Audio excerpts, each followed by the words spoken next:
poker's legendary champions, next generation stars, and tireless ambassadors of the game, sharing their wisdom and guiding your journey to high achievement on the green felt.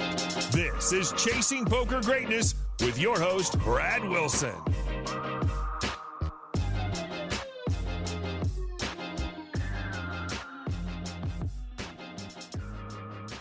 Welcome, my friend, to the Chasing Poker Greatness podcast. As always, this is your host, the founder of ChasingPokerGreatness.com, Brad Wilson.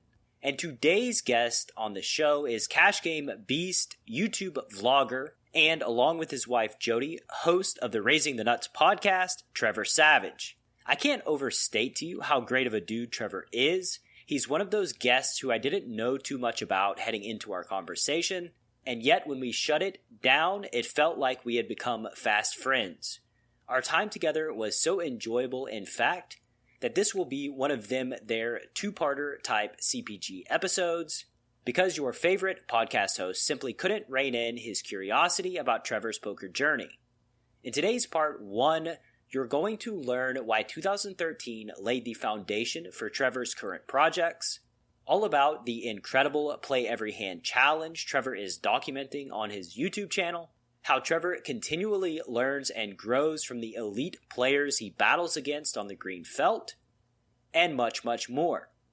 And before you dive into Trevor and I's conversation, I want to let you know that today's episode is brought to you by Poker with Presence.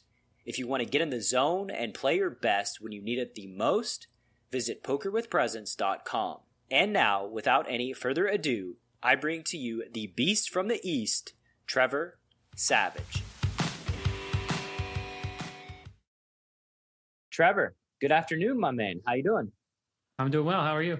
I'm doing very, very well. Welcome to the show. I want to start out this episode by asking you, what's something interesting about yourself that not many people know? Interesting about myself that not many people know. It's funny because a lot of people know the father and the poker player type thing about me. I think maybe the origins of my relationship with my wife and how quickly we went into being what we were. How quickly? Tell me. We have a pretty unique story where we became friends first for a little bit and then didn't talk for a while. We were friends actually because I encouraged her to date my friend. So it was actually a weird start to our relationship. And then we didn't see each other for a while. And then wait. How did you know her well enough to get her to date your friend? Like, how did that happen? It was actually the first time I ever met her. I encouraged her to date one of my friends. They dated for 8 months. It didn't work out, but I was always nice to her. So we had a good relationship, a good friendship. And then we didn't see each other for a couple of years. And then we started talking once again, and we spent every day together after she had broke up with a different boyfriend. And the next 8 months or so, we spent every day together, but we weren't officially a couple. So we were never actually dating. And then I just proposed to her. So what does it mean not being officially a couple? Like what does that mean? It was complicated. It was one of those things where she had been in a lot of relationships and she kind of bounced from one relation to the next, and she didn't want to sabotage our relationship. So she didn't want to officially say we were going to be dating because she had just broken up with another boyfriend. And so I was kind of in the opposite realm where I had never really had a girlfriend. I had girls that I'd seen, but anything serious. And once she broke up with that boyfriend, I was like, we're going to be together forever. This is going to be me and you. And she was like, hold on a second. This is not exactly what I'm envisioning. She said that with her words, but with her actions, we were together 24/7. And so it came to the point where I just said, no, I'm just going to propose to her. And I proposed to her and she said yes. And I actually did it in front of her entire family, some of whom didn't even know I existed in the world. So it was kind of interesting. But from that day, when we first started fake dating, we've been together pretty much nonstop. And it's actually funny. We're actually not together right now. She's away for the next week. So I'm actually solo parenting for this next week. We are very rarely apart from each other. And that was 13 years ago. And we've been married for 11 years now. And how'd you know? what was it about her that you just said, I'm going to spend the rest of my life with this soul? It's a really good question. I don't know. It just felt like it was meant to be. It felt like we were incredible together. I think part of it maybe is like that having to fight for it type mentality where, we were together, but not together for that stretch. And where I was so uncertain whether it was actually going to work out. And there was no animosity between us or anything like that. It was just one of those things where she didn't want to immediately commit to something. And in my mind, it was like we were together for real, And so I think not taking that for granted and just knowing that, I needed to really work for it in a sense, made it feel very special. And, it's hard to describe the relationship. It's just one of those things where you get each other so deeply and you're so on the same page in so many important areas. And it just, we have a really unique relationship where we just are very different people personality wise, but it just meshes really well. And it ends up in that we just don't really fight at all, which is very uncommon for most relationships. And I think part of that is that I'm not very confrontational, but she is very confrontational and when it comes to certain things. And so it just ends up working out. And she's definitely softened up more over the years. And it's kind of just worked out in that way. It's yeah, that's a great story, man. That's an awesome story. And it's like, you're facing a big riverbed on the river and maybe the data points don't add up, but you just get a feeling. You have your intuition takes control and you're like, I just got a fucking feeling that this guy is blasting off like a rocket. And you can't really pinpoint why. And the same thing with your wife. You just had a feeling that this is the one. That is so perfect, actually, that you equate it in that way, because I'm 100% a field player. So there you go. It was a field play, decision where, if it's funny because if you had put that situation, if somebody came to a relationship expert and said, these are the things that are going on, what direction should I go? The relationship expert might say, like, you should run, you should not do this, and stuff like that. Where I was just like, it's going to work out. It's going to be fine. I'm just going to propose to her. It's going to be all good, and be happily ever after. And that's kind of how things have gone for me for a lot of my life. And I feel very fortunate in that sense, obviously. But sometimes you just got to go with your gut. Yeah, a friend of mine told me. I interviewed him for this podcast, and I just told this story, so the listener's like, "Ugh, you're telling it again." But I haven't told it to you, so I'm going to tell it to you. His name's Adam Creek, and we were talking about analytical and intuitive players. And he's an Olympic gold medalist, knows nothing about poker. And straight away, he hit the nail on the head and thought came at it from an angle that I hadn't even considered. And he talked about the Myers-Briggs test and how some people are just super intuitive by nature. That's just how they're constructed. And other people are super analytical, almost like, on the autism spectrum of just ultra analytical people. And like when you get into an argument online or you're trying to convince somebody that something is good, the analytical person is going to beat the living shit out of the intuitive person 100% of the time, because they can say exactly why. And the intuitive's like, well, I just kind of felt I had a good feeling.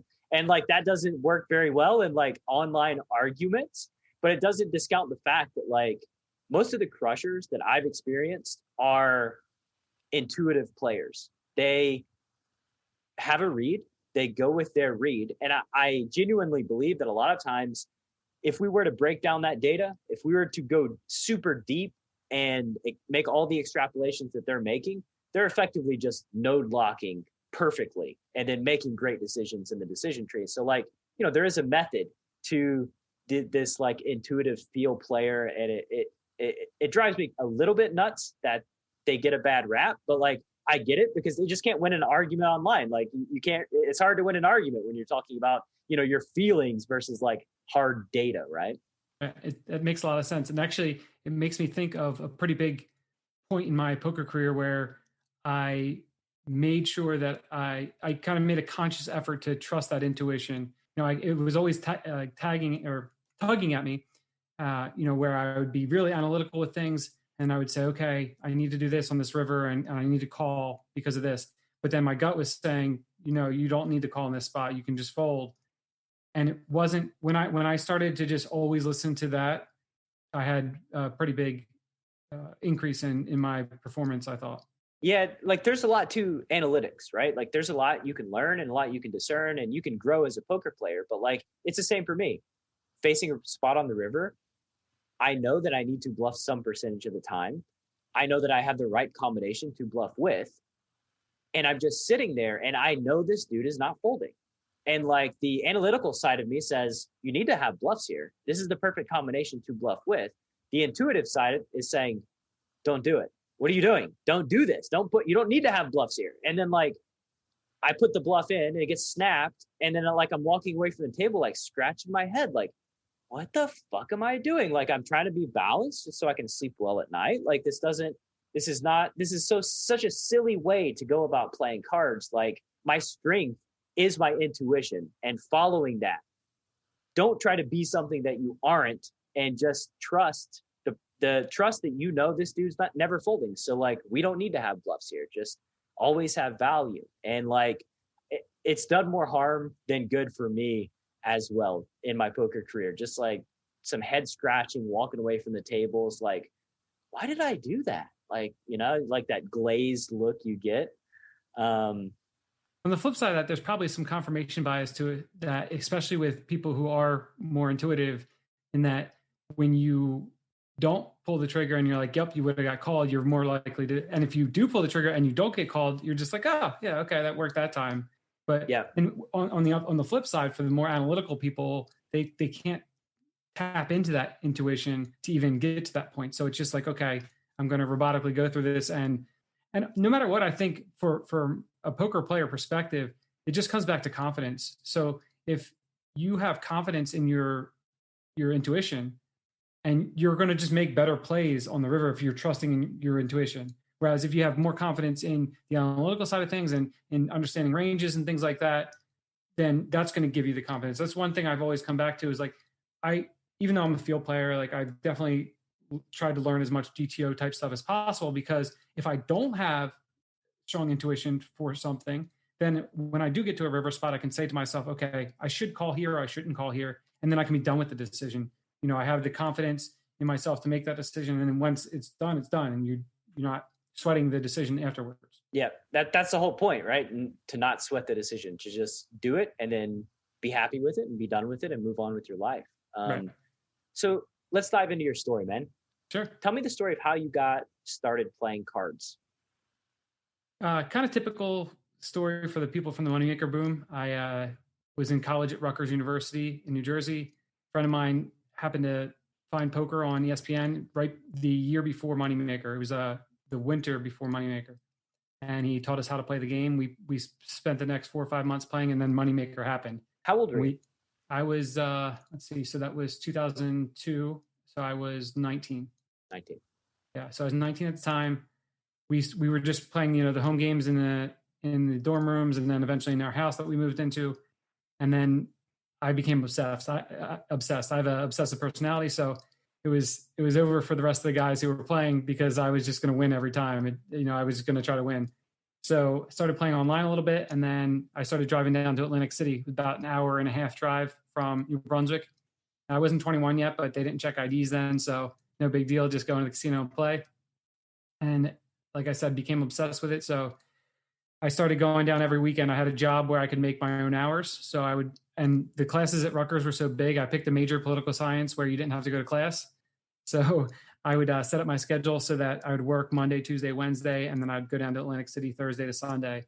And I'd just play 1-2 at the Tropicana straight through if I could, if I wanted to. Sometimes I go up to the hotel room, and did that for the 2 years that I was in college. And when I graduated, I decided I did not want to get like a real job. I was doing well in poker. So I was fortunate that my aunt lived in New York City. She's 8 or 9 years older than me, very successful, lives in New York City, and had a apartment down the shore right next to Atlantic City in Margate, New Jersey, that she was never at. So she let me stay there for free. Wow. So I had a place to move into. I had $3,000 bankroll to my name. And I just moved down there with that and kept playing at the Tropicana for I was playing at the Tropicana, occasionally at the Borgata. Mostly, it would I'd move up to 1-2 from 1-2 to 2-5 and 5-10. Not any kind of bankroll management. Basically, just was trying to make enough money to pay for beer and going out and stuff like that. I didn't have any bills, no worries. And then my poker career took a big shift. And it's funny, I was listening to the Galfon interview, and it made me think about how different my poker journey's been from pretty much everyone else's, because I was kind of along that path of where I was just able to play as much as I wanted to, and I could just make money and keep replenishing my bankroll or spending it on whatever I wanted. And then when my now wife and I started dating, it all kind of switched up because, like I said, things happened quickly. We got engaged after 8 months, and then she got pregnant 3 months after that. And at the time, I was 24 years old. What's your wife's name, by the way? Jody. All right, just so the listener knows, you can call her Jody now instead of my wife. Cool. Yeah. So Jody got pregnant. We were 24 years old, and I'd been playing poker at that time for a living for 3 years. So that was in the beginning of 2008. She got pregnant. So I've been playing. Yeah. So you're going from, where were you living at the time? Were you still living in that apartment of your aunt's when you got married, and then Jody got pregnant? we had gotten our own apartment in Brigantine, another town next to Atlantic City, and we were living there.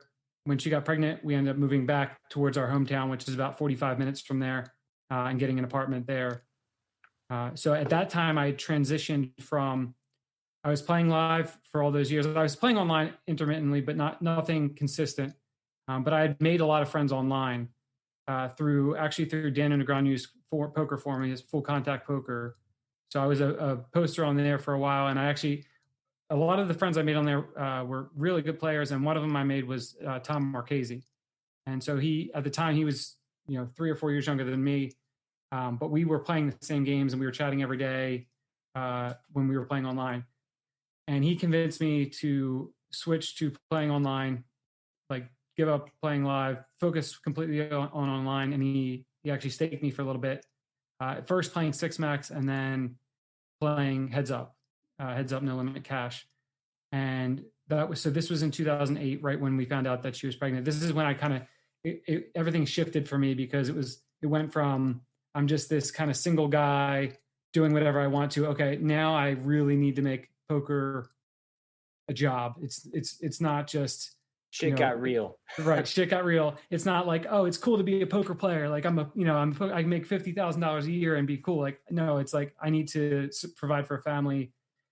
Jody had graduated from Drexel with a degree in information technology. But at the time when she was pregnant, about 7 months pregnant, she got laid off from her job. So then it got even more real. 2007 was my year where while I was with her, while we were dating, that I was still, I did well that year playing online.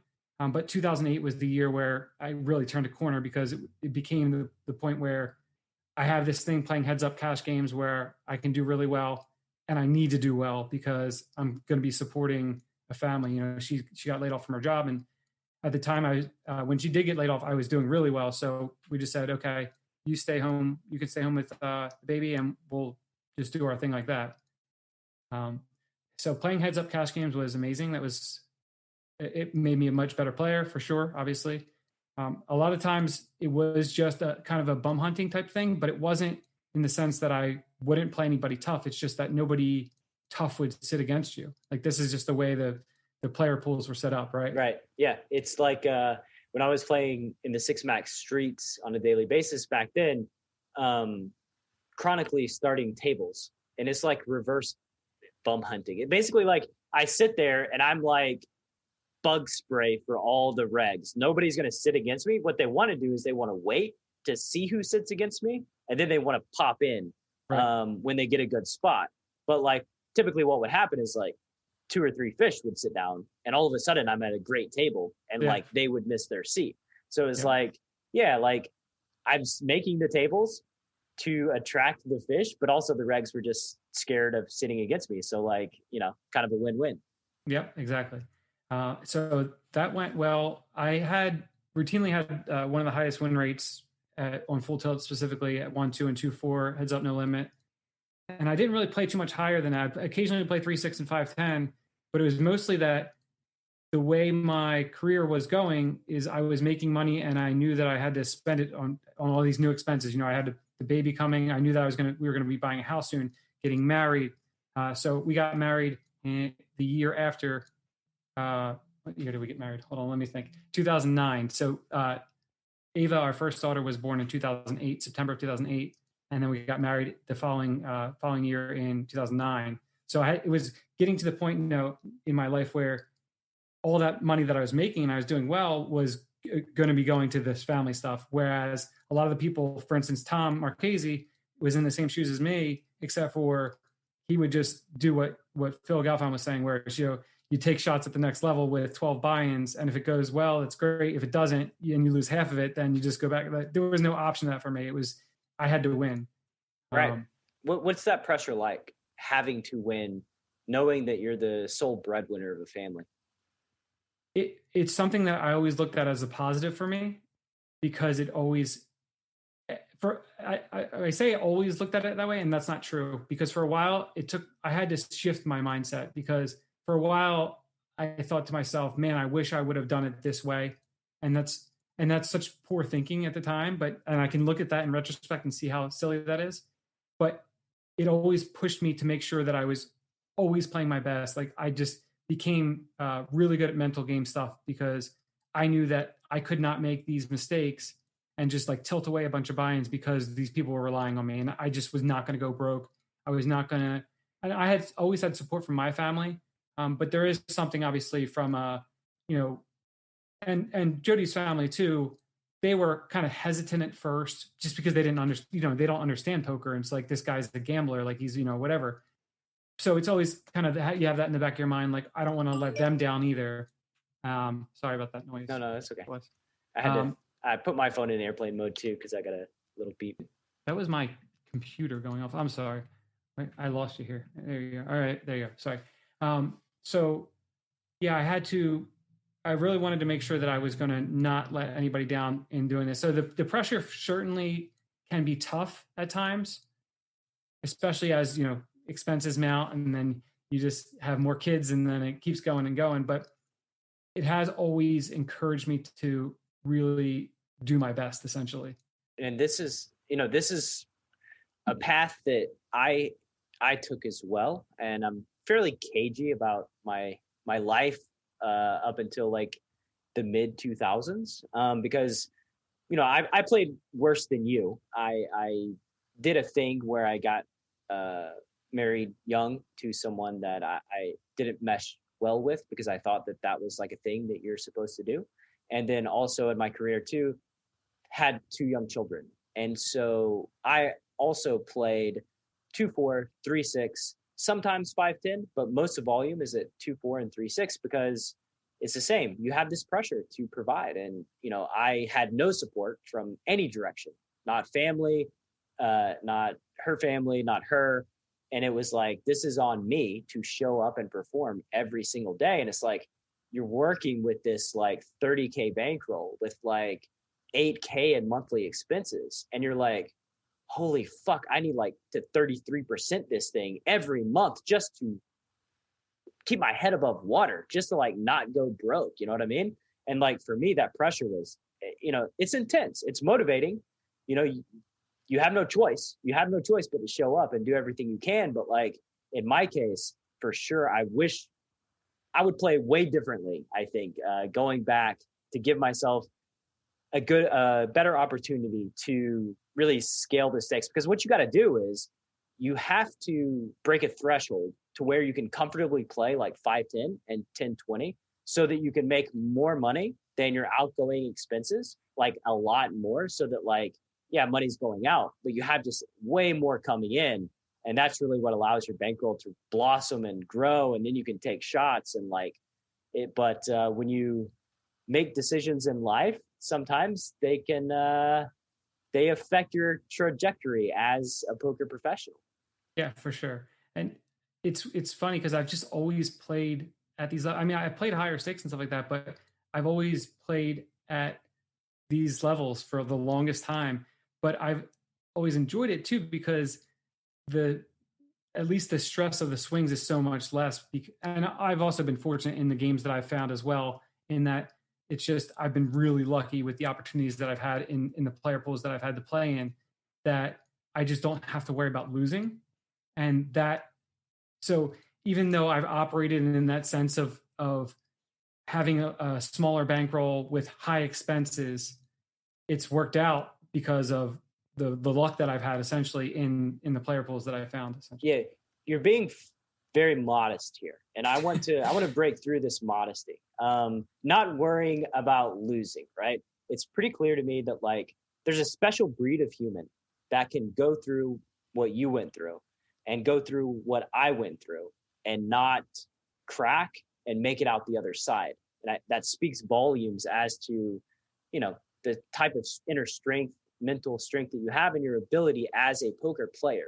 So I want to ask you, like, what was it about poker that appealed to you, that you decided this is what I want to spend my life doing? And why do you think you were able to get good at this game? I think I was destined to have an unconventional job. My dad was in a rock band growing up, and my mom is a tarot card reader. So kind of you have that set in front of you where it's like you're probably not going to end up in a 9-to-5 job.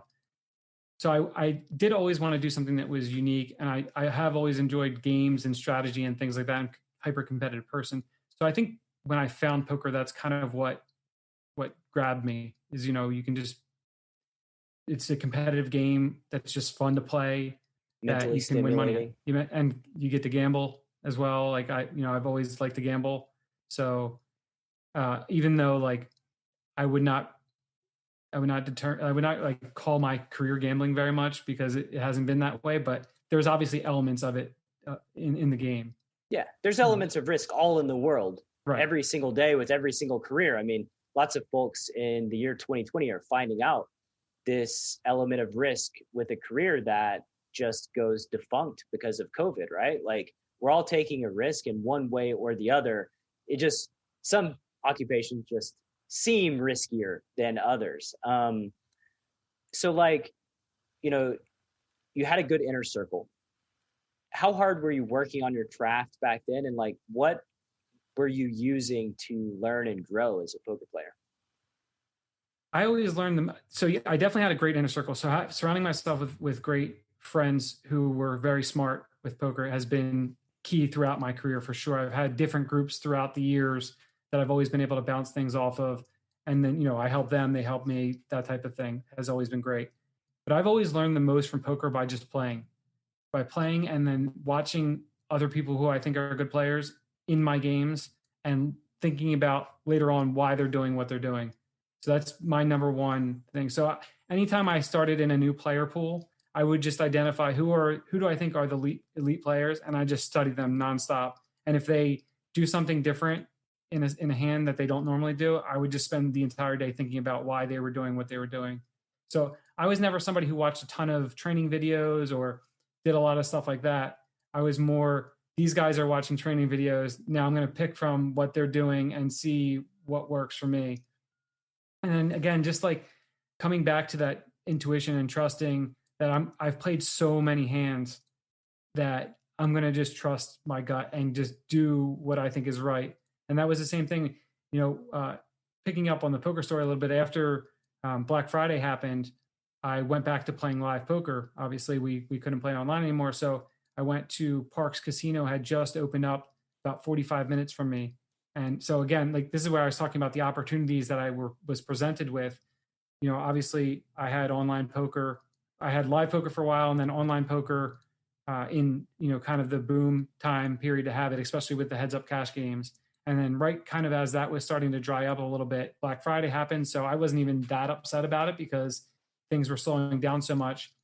And then 6 months before Black Friday, Parks Casino had just opened up with a new poker room. So brand new market that was untapped in this area. And it was 45 minutes from my house. So I went over there and started playing live games again, playing 10-10 no limit every day. We started the game 9:30 in the morning, and I would play till 5 or 6 in the afternoon, Monday to Friday. And we started the game every day. And I would do things there that there was a couple other online guys that came in and I became very good friends with them. But I did things so differently than they did from a gameplay standpoint, where they were just like, what, why would you do that? That doesn't make any sense. And I would, have bluffs in different spots where they would just think that you should never do that. And then, have value and always have like value and just go all in when, you're just getting called, like the kind of the old live pro tricks that the guys who were coming from online just had no idea, like you just think it was terrible. So kind of just having that trust and learning on the fly, from everybody also. And I said, I would pay attention to the elite players, but I also pay attention to the fish and the bad players and the guys who are breaking even. Like, what are they doing that I can pick up on? There's so many players that are considered bad players that you can get a ton from, because you see how other people react to what they do. And then you're like, this is amazing. I can do this. And people are going to just lose their minds. Yeah. That Melissa Burr said a very similar thing, in that like sometimes somebody comes in and they're just punting and being ultra aggressive, but they do something that is like just kind of crazy and unorthodox, and it works. And she's like, whoa, that was cool. Like, and then it's like a thing that it's a new tool that you can put in your toolbox. And, Pareto principling it out, 80% of your profit at the poker table comes from 20% of the players you play against. And those are not the regs. Spoiler alert. These are the recreational players, the fishes. And like, I learned a long time ago that when you're playing live poker, it doesn't matter if the cocktail waitress knows that you have the nuts here 100% of the time, and the rest of the world knows. As long as that one dude that you're in the pot against on the river, as long as they don't know, you're good. Like, I'll never forget playing against Vanessa Selpst. I was friends with her when we were around 21 years old. We met playing cards against each other on Party Poker, of all things, and like AOL Instant Messenger. But like, we were playing against each other, and she just made the comment like, I always know what you have, like when we're not playing against each other. And then when we're playing against each other, I never know what you have. And I'm like, yeah, that's the point, right? Like, that's the game that we're playing. Like, I don't give a shit if everybody knows, but my opponent doesn't. And like, some people, like when you look at the threshold for value, they just don't have one. Like, they just don't care. So you just totally maximize it as an exploit. And that's the most profitable thing that you can do against those guys. Agreed. Another big shift for me, mentally at least, happened when I went to Parks. And I had made the decision just prior to going to Parks that I wasn't going to care what anybody thought anymore. And I wasn't somebody who outwardly like showed that, but I know that internally I was always thinking like, oh, if I make this play, are people going to think what are they going to say about me? Do they think I'm a good player? Caring about all that stuff. Like, I was very proud of like how I was a heads up cash game player before that, and the win rates that I would achieve and things like that. And I just said, when I went to Parks to play, I was just not going to talk to anybody about win rate. I wasn't going to talk about, and it was kind of right before the 2K thread that DGAF had on 2+2. So it kind of meshed well with that when I read it.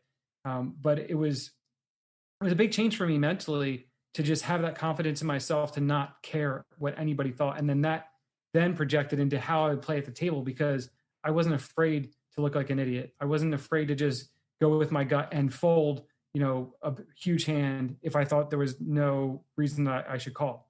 Yep. So, and that has kind of extended further on to making YouTube videos, which we'll get to, I assume eventually, but I can just make YouTube videos and have complete confidence in my abilities and my results over a long period of time, that I don't care what anybody thinks, like when I show a hand that I play, because I know what I'm doing. You know what I mean? And right. you need to have that confidence when you're in poker content, because people are seeing your hands. They're always going to have some sort of comment. They're always going to, say that you're not a winning player or whatever, that stuff. And if you let that bother you in content, you're screwed. You certainly are. I'll never forget, I played a hand on Card Runners. It was like a 1K no limit training video I was making for them. And actually I had a student of mine who was sweating me while I was making the video. And I had Jack high on the river, and like this fish bets like 700. And I'm like verbalizing my narration and my thought process. And I'm like, I think the board was like, it was like 7-8. So I had like the nut gut shot. And I was like, man, I don't fucking believe this guy. Like, I'm just like, whatever. I have Jack high. I don't care. So like I call, and it turns out he would like turn deuces into a bluff. So he beat me with deuces in like this big pot where I called the river with Jack high, and like I looked at, and I had this thought, like, do I want to put this out there? Like, is this a thing I want to release publicly? Because like I just called $800 on the river with Jack high. Like, I'm going to look like an idiot. And then I just realized, like, I don't give a shit. Like, I don't care what people think about me. Like, I thought this was the right decision. I'm going to put it out there. And yeah, people commented and said that was the worst call that I've ever seen in my entire life. And you know what? I don't care. Like, I think that it's interesting to me. Well, okay, I'm not going to say interesting. That's like my soft way of saying that I think it's idiotic. It's idiotic to me Right. how people can comment on somebody that's made their living playing this game for like 15 years and be like, you are a fish. What are you doing? Like, you played that horribly. Like, who are you? Shouldn't you be looking at this person and like trying to figure out what it is they're doing? You know, like, you're looking at the regs in the games that you're playing and like asking yourself, what are they doing? Why did they deviate from, you know, what's normal here and take this line? Like, that curiosity is such a large part of what creates a winning poker player. And when you just think that you have it all figured out and you're not curious, like, you're just done. So like, in my opinion, those guys that say these things, they're not on a path that is going to lead them to success in this field, period. You know? So yeah, I don't really pay it too much mind. And I think I'm over it too. Like, whatever. You know what? I'm going to do things that I'm ashamed of. I guarantee that. I guarantee every session I play, I'm going to do something that I'm like, ooh, I don't like that. But that's poker. Like, that's life. Why hide from it? You know, we're all fallible. Yeah. And even on the opposite end of things, there's been so many people over the years that are regulars that I play with, and they're just like, you know, they'll say that I'm tight or that I never bluff in these spots. And then they still call, Yeah. or, you know, or they're just like, you know, you just get to make all the money and all you do is just play good hands, and like, okay, that's fine. You know, I mean, that's, if you think that, that's cool. I mean, if you don't think that, that's great. But I think one thing that I've always had is that people have very different viewpoints of my game playing with me. So some people think, again, like, you know, I'm the tightest guy in the world, and I just only play really good hands, which is certainly true in many situations. You know, you got to play good hands. If you play good hands, you're going to win the money. Like, that's just how poker works. You know, obviously, especially when if you're playing live, you know, 9-handed live, you just have to play good hands unless there's multiple blinds and ante, all that stuff out there. But even still, in like, you know, in 6-max games online, in no limit games, you're going to have to play strong ranges. Like, it's just the way the game works. It's built into the game. If it was a different game, if you're playing in a different game with me where we're playing with, you know, 3 blinds and ante, then there's I'm going to play some more hands, you know. And then on the other side of things, obviously you have the other people who are like, this guy plays every single hand, because I do play every single hand in some games. So it's just funny to see the different perspectives that people have.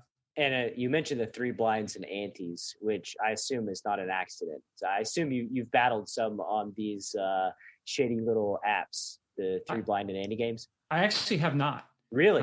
Yeah. I gotta say, those games are fucking awesome. Like, 3 blinds and an ante is so much more fun than just regular 2 blind poker.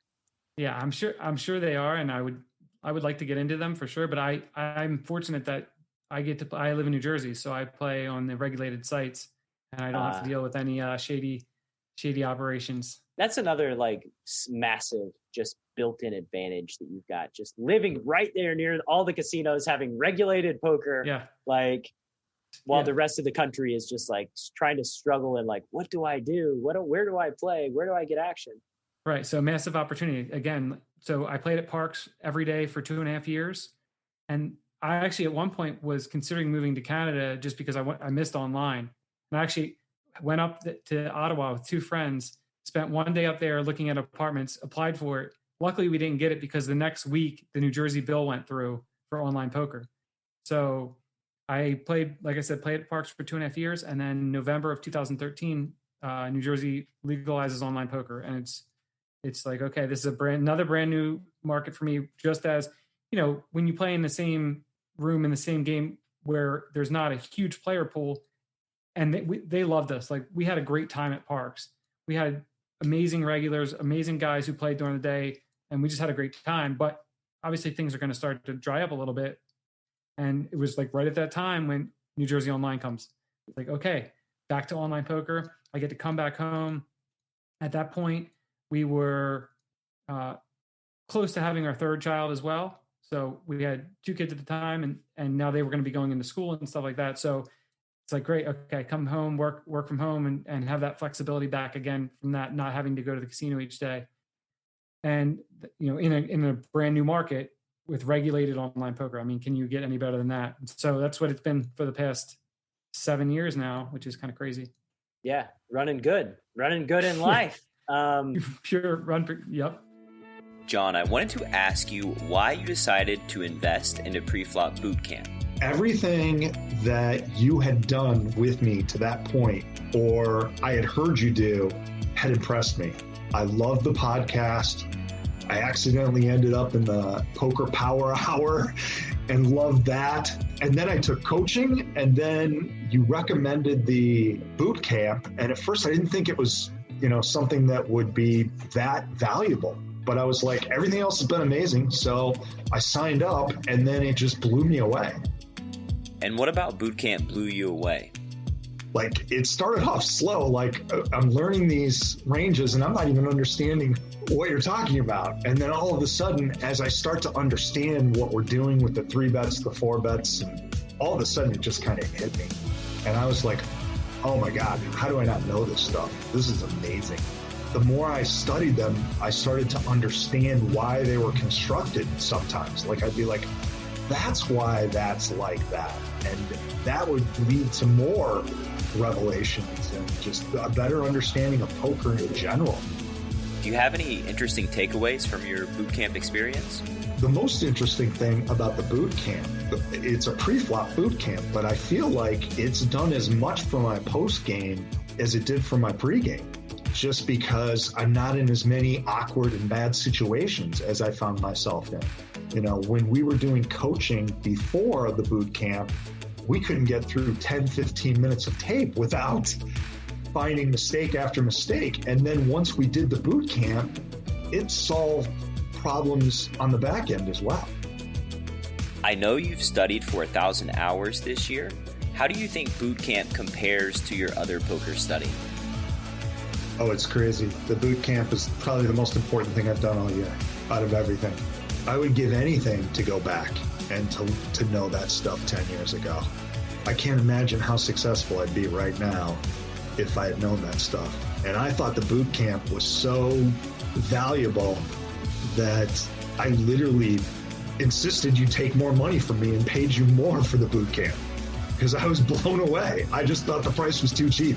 And it's changed my game in ways that I can't even explain to you.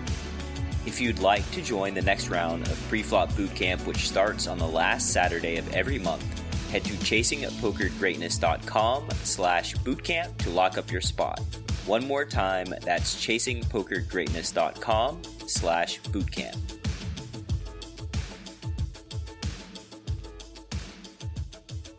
I have a kind of an odd question.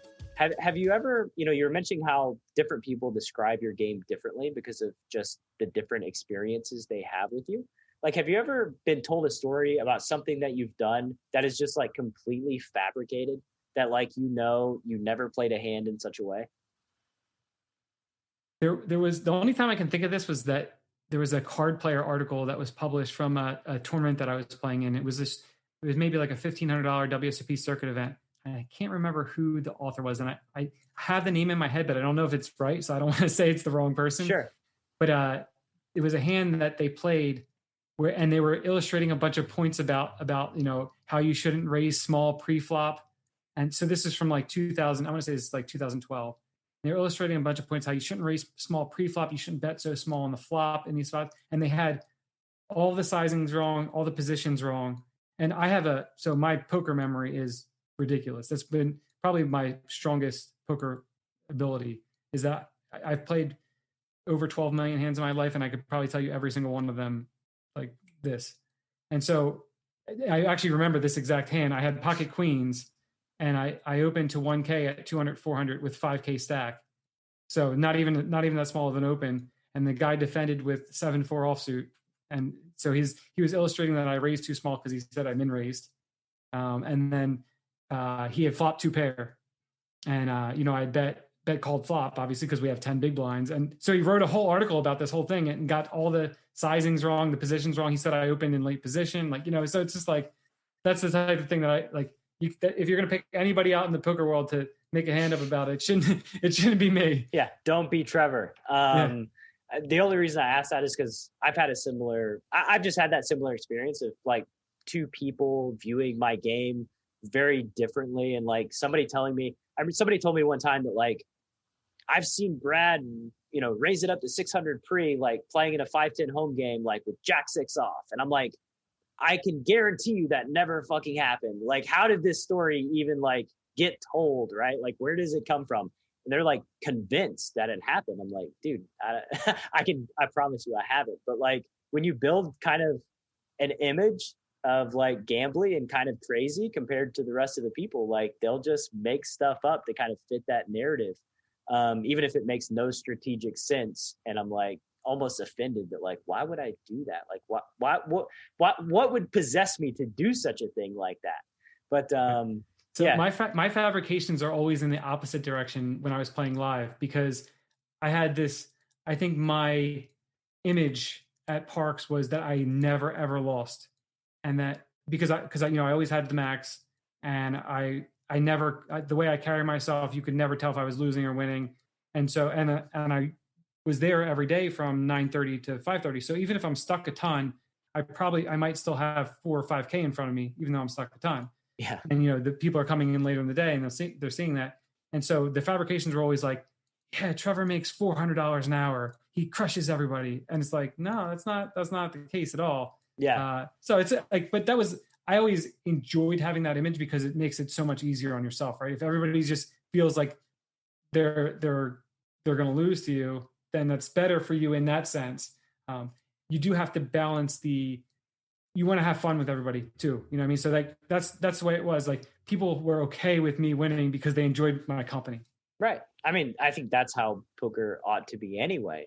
And like, yeah, I mean, it's, if anybody's ever walked up on me playing a session and I'm like 2 hours in with like starting stacks at all my tables, like I am buried, like totally buried. Even like when I was 21 years old at a casino, me and my friend, because I was so young and dumb, I had a minor slot machine addiction, and was just like putting the money in the machine. And I'll never forget like hitting a jackpot and like still being stuck 2K.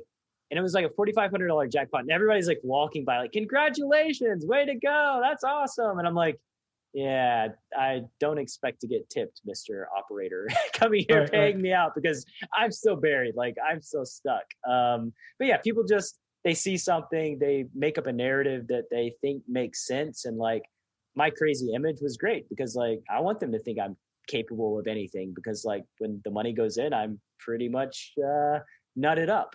So like you're playing your career, you're having your career, you have your family. What led you to the vlog? Like what was the process of moving towards the content creation side? Yeah, it was only because of a challenge that Andrew Nini and Jeff Gross did together for the PSPC, the Poker Players Championship. So they had a competition called Vlogger in Paradise. So it was a competition where you had to create 5 different videos, 1 per week, on a different preset topic. And at the end, the winner would get the $30,000 package to the Bahamas. I'd always been interested in kind of getting into content in that regard. I've always written a blog. I've always enjoyed just the poker content space in general. And I'd actually only found Andrew Nimi's videos maybe six months before that. But I thought they were cool. And when I played at Parks all the time, I would go home and write up my hands and talk about the colorful characters in them. And so I thought it was fun. And the other thing that I did was I'd gotten this, actually I'll get to this part in a little bit later on, but I'll come back to the play every hand challenge thing as we get to that. But so with the challenge, I wanted to include my family, because I wanted to show what it was like to play poker for a living and raise a family and have them part of the channel and part of the experience. But also, I'm not a live player either. So I play online. I don't ever go to the casino pretty much. So I had to kind of figure out a way to make these videos. And it's funny enough, I think there was around 150 people that entered this contest, and I was one of the few professional poker players. There was very few professional poker players. So I kind of already stuck out in that regard. But having the kids involved was a lot different as well. So one of the videos that I did early on was I just told the story of my first ever poker heater, but I had the kids act out in the videos. At the time, my kids now are 12, 10, and 6. So this was 2 years ago that we started. And they love being on camera. They love acting. They're very outgoing. So we had fun with that. And I ended up making the top 5 of the contest, the final 5, and I didn't win. They actually ended up giving out 2 of the packages. But I ended up going to the PSPC anyway and just playing in the tournament on my own and continuing the vlog from there. I knew that once I started it, I probably had put off getting into content to begin with because of the obsessive thing, because I knew that once I got into it, I'd have to really put everything into it. Yes. Yeah, that's Yeah. I know you know. So once it started, I thought to myself, I'm not going to just do a vlog where I go to the casino and play poker. Like Brad and Andrew have theirs, that's what they do. They go and play poker and they're live poker players. I'm not that. I play 40 hours a week online. That's my job. I need to do something that's a little bit different from everything else. So the 2 different ideas that I came up with for videos were, one, I was going to just write scripts up and have my kids act out as poker players, different things that I come up with from the poker area, like from the news, from things that are going on. And the first thing I came up with was Marley's channel had come out at the same time as mine. And she had I'm looking for a poker boyfriend. So I thought it'd be hilarious if my son, who, is 4 years old, would be looking for a poker girlfriend. And so we made this whole skit up. I wrote the whole thing up, and I have no experience in writing anything other than I write blog posts, but I never wrote a movie or a script or anything like that. So I wrote the script up. We got, my wife, Jody, did all the props and all that stuff like that. And it was great. And people liked it. They thought it was funny. So we kept kind of going with that on different things. But then the other videos that I came up with, I had read a card player. I want to say a card player, maybe, I don't remember, one of the poker magazines that Daniel Negreanu wrote this article in 2004, 2005. And he talked about how he would have these party days, he called them. So he would go into his regular 10-20 game once a month and play every single hand. He wouldn't fold pre-flop. He would just play every single hand. I think I remember that blog post, actually. And it was just like he was going to, first of all, people would remember that. And then second of all, he would just get into a ton of spots where he had to think his way out of it in order to make some money. So I always did this. I would do this, every few weeks online, or sometimes I would go to the casino and I'd just play 1-2 and I'd say, I'm not allowed to fold pre-flop. I'm just going to try to make money. And actually in 2012, I think it was, I tried to get a prop bet that I could make a certain amount per hour, like $15 an hour or something, not being able to fold pre-flop in a 1-2 game in Atlantic City but nobody, it wouldn't end up working out. I needed to get enough money down that I could do it, to make it work. But so I said, I'm going to do this for the channel. I'm going to film myself going to the casino. I'm just going to play 1-2 and I'm not going to be able to fold pre-flop and make content out of this. I think that sounds like a pretty solid bet, to be honest with you. That seems really hard to play every hand at 1-2 and make more than $15 an hour when legitimately beating the game is probably like $25 an hour, right? Yeah. That's crazy. It says a lot about what folks thought of you that nobody gave you any action on that bet. That's kind of crazy to me. Yeah. I think it's probably more a liquidity problem for the people that I was trying to get action from. I didn't have a big network of people who were willing to bet against me, at least usually. Yeah. And it's going to take a while too. So the money's locked up for a long period of time. Yeah. Exactly. So I started actually doing it on Twitch, playing online, just at 25 cent, 50 cent. And I did it every day, but I could only do it for, an hour a day. So there's no way I could build a big base through that. It was very fun. I think it was, honestly, the people who were watching every day, got way better at poker because of it, because I'm in all these spots and I'm telling them exactly why I'm doing this. And I'm playing 25 cent, 50 cent, which a lot of people that's what they're playing. So they're seeing like how I'm working my way out of these situations and whatnot. But eventually I moved it over to going to the casino and doing it. And that's where we're kind of at now. So I had done it 8 times previously before the coronavirus thing all happened. And when I had done it, I just kind of made normal videos out of them. I would go to the casino, I would film my hands, but when a big hand came up, that's what I would put in the vlog. So it'd be a normal poker vlog where there's say 10 hands from the session, all the biggest pots that happen.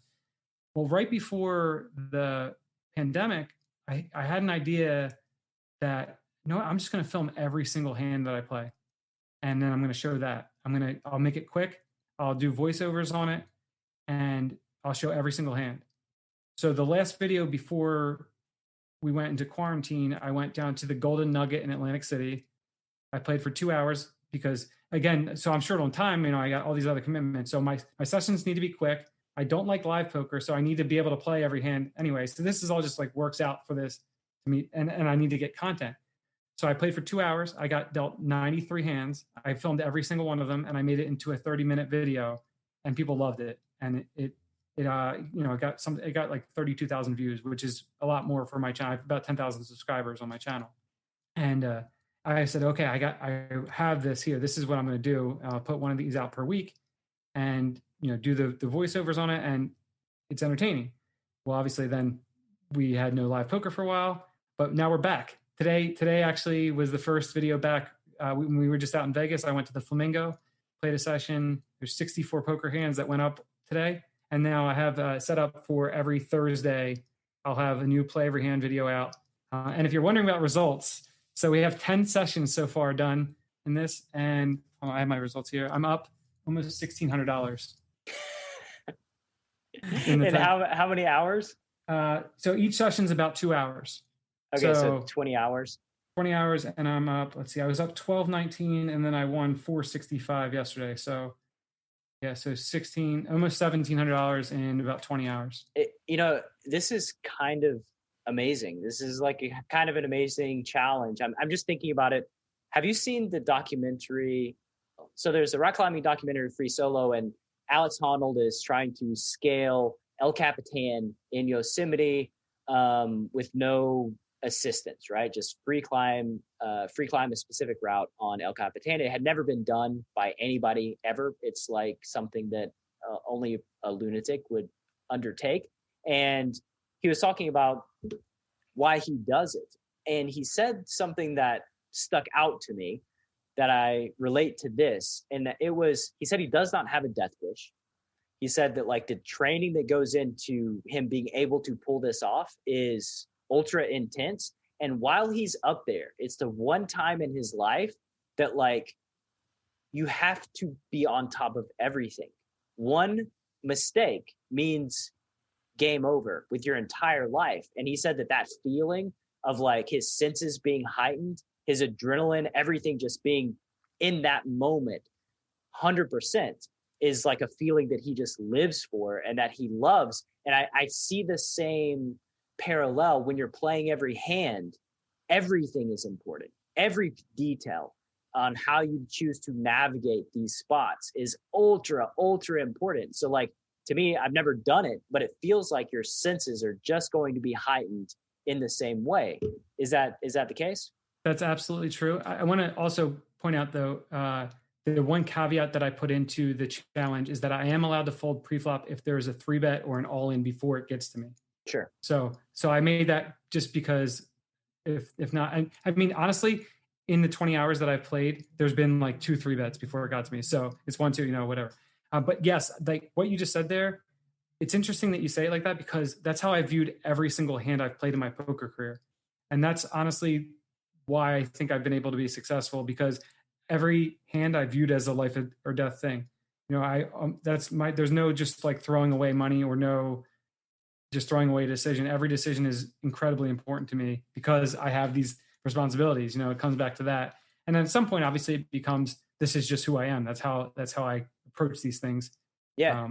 I'm the same. Like every data point matters. Like when you fold and you get to see how somebody plays a river, and then you get to see how they constructed their turn range and their river range and the bet sizing that they use. Like everything is worthy of your attention, even if you folded pre, because these little data points and these lessons that you learn about how they're constructing their ranges, it will affect you. Like it will influence your future decisions against these specific players. So like, pay close attention always. This is one of the strengths of my game. I've never been an exceptionally high volume player, always low volume and high intensity. So like, in my heyday, 6 tables, 2 hours at a stretch, and then take a break and then do it again. But like, everything matters. Like every little piece of the puzzle is going to influence your win rate. It's going to influence your decisions. So don't be watching YouTube while you're, playing your 6 max poker table. Don't be watching YouTube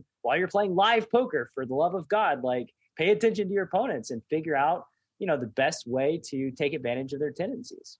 Yeah. See, I've always been high intensity and high volume. Yeah. So that's a blessing. That's a blessing. Yeah. It's just like it's combination of the obsessiveness and strong focus abilities. I can focus for really long periods of time. And then, again, just the push from the family and knowing that they're relying on me and that they have my back for everything. And, that I have that there to come back to. There was something else I was going to say. I forgot. Maybe it'll come to you. It might come to you down the road. Is there anything else that you would like to talk about regarding your YouTube vlog before we jump into the lightning round here? No, so the vlog, pretty much the play every hand thing is the way that we're going to go from here, I think. Occasionally we'll have some kids videos every once in a while, but I think they're partially kind of growing past it. Partially, I'm never going to force them to do anything at all. And also it's just so much work. The kid videos for 6 minutes of a video is 60 hours of work, something like that. Yeah. So pets and kids. That's what they say in Hollywood. Don't work with pets or kids. That's right. It's not even the kids that are the problem. It's more just the writing of the script, and then the editing process is really time consuming. And the YouTube channel is awesome. I love it. The other projects that I have going on, Jody and I have a podcast together that we focus on mental health. I want to say we focus on mental health, but we actually just focus on life. So we talk about life and the different ups and downs in life. Why did you choose mental health? Yeah. So right around the time that I went to online poker in New Jersey, it was 2013, I had a really bad panic attack. And then I had recurring panic attacks over and over again. I dealt with anxiety really badly. Had you ever had a panic attack before then? I think I did, but I didn't realize that it was a panic attack. I had them my whole life, but it never got as bad as it did that night, where I ended up in the hospital and I thought I was having a heart attack. I thought I was dying. So the last 7 years I've devoted to putting almost as much attention to mental health and figuring out my brain as I have to poker over that whole time period. And what I found was the things that helped me were meditation and other things like that you hear very commonly. But I wanted to make sure that I was able to share all those things with other people and help them as much as possible. And it came to a point where Jody and I had both wanted to start a podcast. She's in nutrition now. So she's a nutrition expert. She's got that side of the health covered. And like I said, I consider myself an expert in mental health topics just from the amount of work that I put in over the last 7 years. So we had wanted to start a podcast, and then a friend of ours committed suicide last year.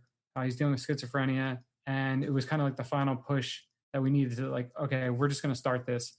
And at first we started it as, this is a mental health podcast. Then we realized over time, and this is with DGAF's help, that the world's not necessarily ready for mental health type stuff in that way. So my thought is, it's just life. Like when you listen to our podcast, we're just talking about life, and there's tons of funny moments, and it's a funny, lighthearted podcast where we come back to life topics constantly. Jody's in therapy, and she's talking about her therapy experiences. We're talking about our kids' therapy experiences and the things that they're going through. And I can share everything that I've been through as well. And it helps us. We've established kind of a community of people around it. And it's helped us help a lot of people, and people have helped us as well. So it's a pretty big passion project that we have. We are in our second season now, so we're 63 episodes in total, and we love it. It comes out every Wednesday morning at 5 a.m. Eastern.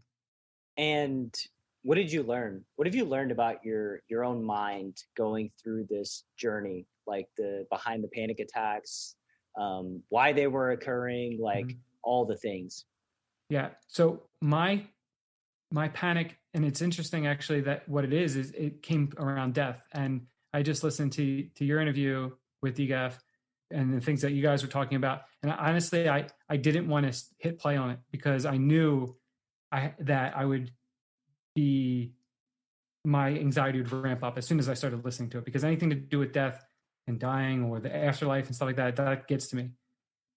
But what I've learned about myself is that if I can think about things in a certain way, I can recognize my thoughts for what they are and see them for what they are, or feelings in my body. And this is what meditation's helped me the most with, is that, when I was going through all the panic attacks, I would get a thought in my head or a feeling in my body, and then it would just destroy me. It would take over everything. And I would try to keep pushing away. And it wasn't until I realized that I just have to let it be there and just give it the space and the room. And you learn that through meditation, that I was able to kind of get past that. I still obviously don't like the thought of dying. I love my life so much, and I love my kids, and I just can't imagine the thought of there not being anything after this to go to. I loved what you talked about with the awareness of you're just an awareness, and how maybe that awareness passes through and that just moves on. That kind of made me really happy to hear. But I was so happy that I listened to your interview there, because it opened my mind up to a bunch of different things with regard to that stuff. But the main point coming back to is that everything is really just awareness. And if I know that I'm the happiest when I'm aware, when I'm paying attention to what's going around me. I know that I'm happiest in poker when I'm locked in and I'm paying attention and I'm focused on it. I'm happiest as a father when I'm paying attention to what my kids are doing, and if listening to their laugh and hearing their laugh. And I know that I'm the best husband when I'm listening to my wife and I'm not just tuning her out, right? Like it all comes back to that. So if I can help people with getting to that point, then I feel good also. Anytime you help somebody, you feel good. So over the last 6 months, that's kind of been a really big focus of mine with what's been going on, because I know there's so many people right now going through it that are, with the changes in society and with the pandemic and things like that. So I've been reaching out to people and having one-on-one conversations with them. And I try to frame it as this isn't therapy. I'm not a therapist. We're just having a chat. Like, just, you can chat with me anytime you want. And like that, for anybody that listens to this, that invitation is always open. Like, my Instagram DMs are open 100% of the time, and I'll make time for you if you want to chat. It's my thing. Man, it gives me anxiety thinking about you listening to that podcast with DGAF, because it's so like, I'm just trying to make sense of reality in the world. And it's a hard thing to make sense of. And it's apparent to me. The one thing that's apparent to me is we don't have all the information. We're missing data points. I know that much for sure. There are data points we are missing, and I don't know what they are. And that's like what leads me to think about, what we are and what is this thing that is life, and like, even what are our emotions? What are our feelings? Like, what is, like, I've learned recently that like your emotion, you can manifest emotions, which is not a thing that I've ever really thought about. But like, if your anxiety is like a feeling, I feel it in my chest. And if I think about anxiety, I can manifest that emotion. And then I started thinking like, I wonder if I can do like joy, right? And by the way, I was under perception altering substance at the time. And I just thought like, I wonder, can I manifest joy? And I started thinking about my wife and like our courtship in those early days, her picking me up at the airport, and like, just, it makes me feel joyful now just thinking about it. Like, wow, the most beautiful woman in the world is like picking me up from the airport and like smiling and running at me and hugging me. And like, that's just a very joyful thing. And I've learned that like, we react to our emotions a lot of the time, and we aren't even aware that our emotions are influencing us when they are. And like, just, investigating those, reflecting on what are these things? What do they mean? Like, are they helpful? Are they causing me harm? That's been just really helpful for me. And it's just, that was it was a impulsive thing that I did, reaching out to DGAF after listening to his podcast. And I was like, hey, this is kind of perfect. It's kind of cosmic that you're talking about this. And it's something I'm thinking about a lot. I reached out, and then like, as soon as I did it and we booked a date, I was like, oh shit, I've got to talk about this. Like I can't back out now. Like I've done it. So I'm glad, the conclusions that I've come to so far have given me just a sense of peace in the world. And like, we're intuitive people, right? Like, we're intuitive. We have a high emotional IQ. And this is something that I think is very valuable in a poker sense. But like, I'm prone to depression. I have been prone to depression my whole life. It's like a train. I think of it like a train. And like, when I'm going full blast and firing on all cylinders, I'm okay. And then if it ever stops, it's really hard to get going again. I get in a dark place where I think about the suffering in the world, and sometimes it's almost tangible, imagining like folks in North Vietnam who are in concentration camps, and like women in Bangladesh are walking 7 miles to work, and they're working 120 hours a week in these horrible conditions to create garments at the cheapest possible price that we buy, and like, we're contributing to this. And then like, the slaughterhouses and the farms and the animals, and like, it can get overwhelming thinking about just all these degrees of suffering that exist. And so, again, it's sort of just trying to make sense of like, why is this happening? Like, is there anything I can do? And sometimes I just feel so small, and the problem seems so big and unmovable, and I can't do anything. And that's that's a cross that I bear sometimes, and just trying to, like I said, asking questions and trying to navigate my way through it. Yeah, that's exactly right. One thing you said, a couple things you said. One, the experiencing of emotions and really feeling them. That's another thing that's really come from this mental health journey I've been on, is just understanding that you have all these emotions and letting yourself go through them, and just recognizing that that's how you feel. And I think that's really important in poker too. I'm going to have two things that are going to cross over that, to understand at times, many times in poker, you're going to feel frustrated. You're going to be angry. And for me, I know that when I feel that way, I have to reset. I have to, and I also have to make sure I leave that in the office, because I'm not taking that out there to my family. I'm separating those two things. And then the other thing that I've really taken over the last year for sure is, and this is again we're just going to keep saying DJF's name, but comes from him, is just recognizing that everything cycles. And that's so true in poker and in your emotions and your mental health. Everything in poker is going to cycle. Everything in everybody, everybody has a cycle. And sometimes you're going to be at the top of the cycle. Sometimes you're going to be at the bottom of it. The idea is try to get them a little bit closer if you can.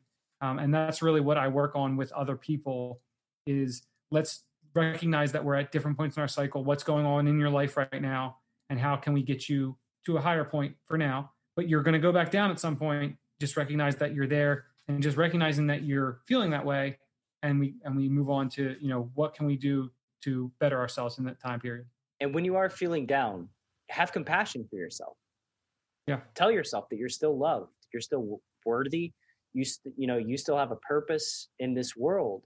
And it's really sad to me that folks are so harsh on themselves when they feel like they fall short, when they wouldn't be harsh to another human who's suffering in a moment. They wouldn't just try to crush them and batter them to do better. They would have compassion. And like, if you're feeling bad, if you're having an off day, I have a team that I am coaching on volume in the mental game in my Slack community. And like, that's just yesterday. It was like, I was talking to this guy, and he's like, some days I just feel so angry that like I could chunk my cat out the window. Like, that was how he described it. Like, he loves his cat, and like just to feel how it feels rubbing against him is like so abrasive that he's like, oh, I just want to chunk it out the window. And I'm like, yeah. And like, that's okay. Like, just in those moments, know that like you love yourself, because he said he hates that about himself, right? He hates that. I hate that I feel that. And I'm like,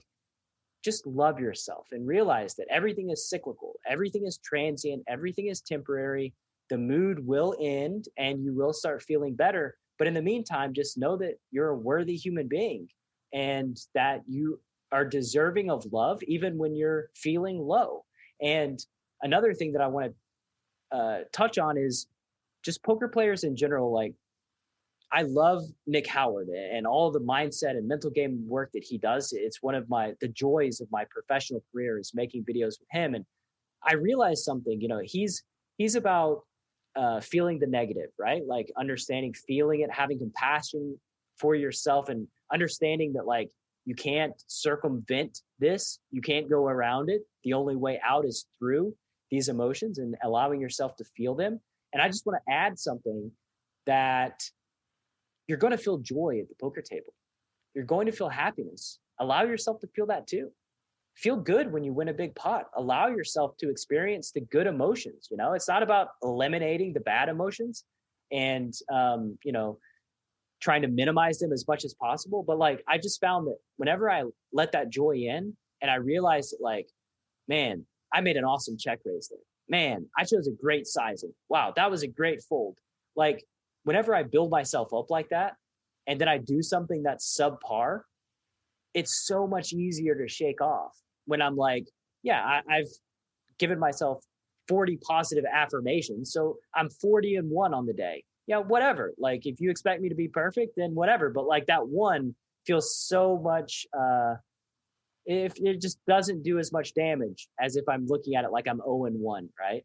So just for the poker players out there, allow yourself to feel joy. Like, yeah, guess what? It feels fucking good getting it in with kings against aces and spiking a king on the flop. Like, feel good about that, Let that joy the end goal is not to be a robot, and that carries over to life too. You want to experience the joys, and there's going to be some pain involved, but when you're experiencing highs and great things going on, soak it in, enjoy it. Like, the one thing for me is with my wife and kids, I'm never going to take that time with them for granted. No matter what it is, I'm going to look for the beauty that I can find in it, even if it's some really tough times for us. There's been hard times. Having a family is not easy. Raising kids is not easy. You have so many times where you're just like, I just want to give up on this. I'm so tired. I just can't deal with this anymore. There's still some beauty in that struggle and in that pain, because you're trying everything you can for the people that you care about. But then, when there's highs and there's great things, like seeing your kids play sports and stuff like that, it's just the coolest thing in the world. And really soaking that in and enjoying it. I think a lot of people can take it for granted because it's just part of life. It's, you have to worry about taking your kid here and you get stuck into these responsibilities, but you can reframe any situation to however you want to. You're not stuck in some way to think about things. You can think about it differently. Yeah, you can think about taking your kid to an athletic event or to practice as a hassle that disrupts your day, or you can think about it as a way that you're serving your child and giving them an experience that they're going to cherish for a lifetime. And whichever framing you choose is going to make an impact on the amount of joy or suffering that you get out of the experience. And like, if you have the choice, frame for joy. Like, if you have the choice, just frame for joy. And like, there's going to be bad times, there's going to be dark seasons of our lives. And, the darkness allows us to appreciate the light. And it's just, life is a lot about lenses and perspectives. And yeah, it's, I'm glad that I get to experience. I'm grateful, my daughters are in the other room right now. And like, I'm grateful that when we end this interview, I'm going to get to spend some time with them. And yeah, I think that's, it's life, man. Yep. Agreed.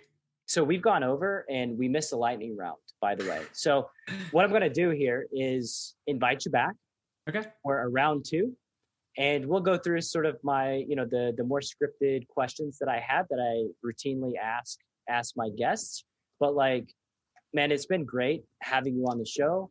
It's been an amazing experience getting to know you more. And I guess the final question that we'll end on is, if the listener wants to learn more about you, about your wife, about your family, where can they go? They can go to raisingthenuts.com. That's the website that pretty much has everything there. If you go to youtube.com/raisingthenuts, that is the YouTube channel. That's where you'll find the Play Every Hand Challenge. And then if you search for Raising the Nuts on any podcast platform, that's where you find the podcast. And that comes out, like I said, every Wednesday morning at 5 a.m. I think that's about it. Instagram and Twitter, I am Trey Momey, TREMOMEY. So like I said, my Instagram DMs are open 100% of the time. You can send me any questions, any thoughts. If you just want to chat, hit me up there. Awesome, man. And for the listener, you can click through on the show page. All these links will be available for you there. Thank you for your time and your energy, man. I have thoroughly enjoyed this conversation. Thank you very much. Thank you so much for listening to this episode of Chasing Poker Greatness. If you have yet to subscribe to the show, please take a second to do so on Apple Podcasts or wherever your favorite place to listen to podcasts may be. For more content from me, Coach Brad, please visit our YouTube channel at youtube.com/enhanceyouredge, and I'll see you next time.